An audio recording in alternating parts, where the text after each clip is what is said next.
날씨가 좀 이렇게 풀리는 것 같더니 또 다시 추워지는 것 같습니다. 우리가 날씨가 추워서 이렇게 추위에 떠는 것보다 더 경제적으로 어려워서 저기 쪽방촌에서 이 추위에 떨면서 되게 밥 한 끼 제대로 못 먹는 되게 이 경제적인 약자들이 많다라는 걸 한 번쯤 생각해 보게 됩니다. 그들이 삶을 되게 불성실하게 살아서 그곳에 있는 건지, 아니면 우리 사회 구조가 그러한 건지, 뭐 여러 가지 뭐 의견이 분분하겠습니다만은 이 현재 상황이 그들이 되게 많이 어려운 처지에 놓여 있다라는 건 부인할 수 없는 사실인 것 같습니다. 앞으로 우리가 살아가면서 그들을 보며 우리가 어떤 생각을 해야 될까요? 우리 사회의 구조적인 문제, 이 빈부격차 이런 것에 대한 관심도 필요한 것 같고, 또 너무 이렇게 그런 이제 경제적인 약자들을 보면서 모두 세금으로 전부 다 도와줘야 된다, 세금으로 만능 해결할 수 있다, 이런 이제 모습들도 좀 경계할 필요가 있는 것 같습니다. 일정 부분 필요한 사람들에게 도움을 줘야 된다라는 건 부인할 수 없는 사실이지만, 그렇다고 해서 뭐 재난지원금, 뭐 민생안정지원금처럼 전부 다에게 뭐 30만원씩 20만원씩 뿌리는 건 그건 또 해답이 아니겠다라는 생각도 하게 됩니다. 우리가 살아가는 시대, 우리가 살아가는 지금 현실이 많이 어려워서 이 정책을 펼치는 데 있어서 뭐가 맞고 뭐가 틀리고 의견이 분명히 분분할 수 있을 것 같습니다. 근데 잘 생각할 것들은 결국은 누군가가 돈을 받는다라는 건 또 다른 누군가가 부담을 한다라는 겁니다. 부담을 하는 사람들은 바보 등신이고, 혜택을 받는 사람들은 그냥 똑똑한 사람이 아니다라는 겁니다. 국민연금도 마찬가지고, 뭐 지원금도 마찬가지고, 이러한 것들이 좀 세밀하게 실행이 됐으면 좋겠다라는 게 저의 생각입니다. 가난한 사람들에게 가난하기 때문에 그들은 무조건 약자이고 도와줘야 되는 사람이다 라고 보는 것도 좀 논란의 소지가 분명히 있다고 생각합니다. 그가 코인하거나 투기를 해서 가난해져서 그렇게 힘들게 사는 거면 그는 도움을 받아야 될 존재가 아니라 되게 혼나야 되는 존재인 거고, 되게 돈을 많이 벌었고 되게 경제적으로 여유로운 사람인데 자신이 자수성가하고 되게 열심히 노력해서 부를 이룬 거면 존경받아야 되는 건데, 또 이 부정부패 비리를 저질러서 돈을 재산을 축적했다라고 하면 그는 존경받아야 되는 게 아니라 손가락질 받아야 되는 겁니다. 근데 언제부턴가 우리가 돈을 많이 가지고 있으면 되게 능력자, 되게 존경받아야 되는 사람이고, 돈이 없으면 되게 도와줘야 되는 사람인 것처럼 너무 편견 한쪽으로 치우친 모습들을 갖고 있는 게 아닌가라는 생각을 해봅니다. 돈이 많다고 해서 무조건 공격의 대상, 그리고 세금을 더 많이 내야 되는 사람도 아닌 것이고, 또한 가난하다고 해서 무조건 도와줘야만 되는 사람도 아니라고 생각합니다. 점점 이제 앞으로 살아가면서 이제 느끼거나 생각하는 것들이 저 또한 이제 나이가 들어서인지 점점 좀 보수적으로 변하는 것 같습니다.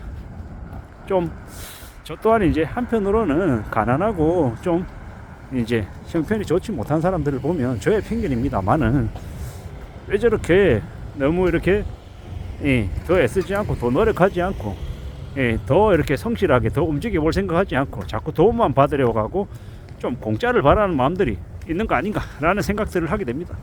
물론 모두 다 그렇지는 않을 텐데 가만히 앉아서 열심히 일하기 싫고 돈은 그대로 받고 싶고 이런 사람들이 되게 싫습니다. 좀 더 남들보다 더 열심히 일하고 더 애쓰고 더 노력하고 하면 그 가난으로부터 어느 정도는 극복할 수 있지 않을까라는 게 저의 생각입니다. 절박하고 힘들고 먹고 살기가 정말 빡세면요, 나가서 뭐라도 해야죠. 그러지 않고 가만히 앉아서 누군가가 나를 도와주겠거니 라고 생각하는 건 되게 거지건성이고 되게 나쁘다라고 생각합니다. 그리고 저도 이제 복지가 어느 정도는 주어지는 게 맞다라고 생각하는데, 이 복지 정책도 좀 더 세밀하게 되어야 한다라고 생각합니다. 그래야 되지, 이 재정은 부족한데 마냥 복지만 어떻게 제공할 수 있냐라는 겁니다.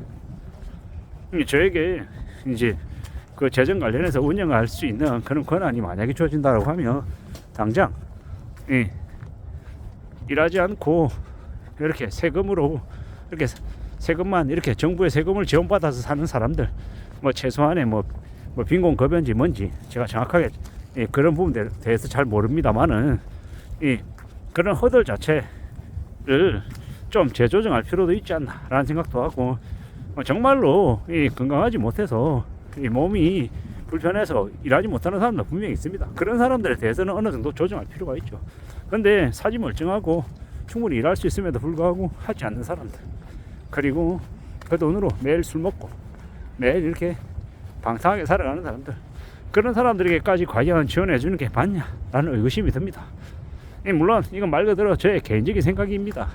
그들의 이 생활 자체를 시시비비를 가리기도 쉽지 않다라는 것도 너무도 잘 알고 있고요. 근데 이제 앞으로는 이제 한국이라고 하는 나라도 재정이 이제 예전만큼 넉넉하지 못하면 결국 이제 지원금을 받는 사람들 관련해 가지고 불법 지원금, 부당 지원금을 받는 사람들에 대한 이 조사도 좀 더 세밀해지겠죠. 왜냐? 그렇게 해야 이 세금 낭비를 막을 수 있기 때문인 거죠. 예를 들어서 이제 자신의 이제 부모님이 국민연금을 받아요. 국민연금 그거 받은 걸로 자신들이 생활하는데 자기 부모가 돌아가셨어요. 그러면 유족연금이라고 해서 정당하게 받을 수 있는 금액, 감액된 금액만큼을 받아야 되는데 죽었는데 살아있는 것처럼 허위로 속여서 연금을 그대로 타내는 이런 일들이 앞으로 많이 벌어질 것 같습니다. 그럼 어떻게 해야 되겠습니까? 그걸 또 찾는 이제 직종의 공무원 조직들이 또 생겨나겠죠. 점점 이제 온갖 일들이 돈 문제 때문에 생겨나는 이제 이때까지 벌어지지 않았던 일들이 앞으로는 많이 벌어지고 많이 스포트라이트를 받을 것 같습니다. 왜겠습니까?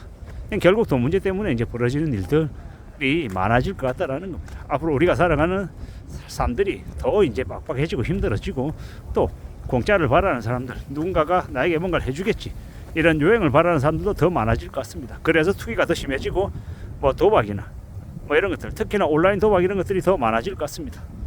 그렇게 이제 더 무지막지하게 막 사는 사람들도 많아질 것 같고, 우리 주변에서 이제 좀도둑들도 창궐할 것 같습니다. 지금까지는 이 커피숍에서 자기 노트북이나 핸드폰을 놔두고 자리를 맡아놓고 간글로 표시할 수 있었지만, 아마 시간 좀 지나면 커피숍에서 노트북 놔두고 갔다 오면 화장실 갔다 오면 노트북이 사라져 있는 일을 이제 많이 발생하게 될 것 같습니다.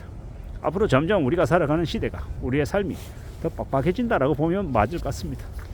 이런 시대를 살아가고 있어서 앞으로 정부든 개개인이든 아니면 회사든 이전보다는 더욱더 긴축된 모드로 살아갈 것이기 때문에 어떻게 우리가 견디고 버텨낼지에 대해서도 잘 고민하며 지내야 될 것 같습니다. 확실한 건 앞으로 이때까지 이제 누려왔던 호황은 다시 오지 않는다. 그래서 더 긴축된 모드로 살아가야 되고, 어떻게 살면 착실하게 무탈하게 살아갈 수 있을지에 대한 고민들, 생각들을 더 많이 해야 될 것 같습니다. 이상입니다.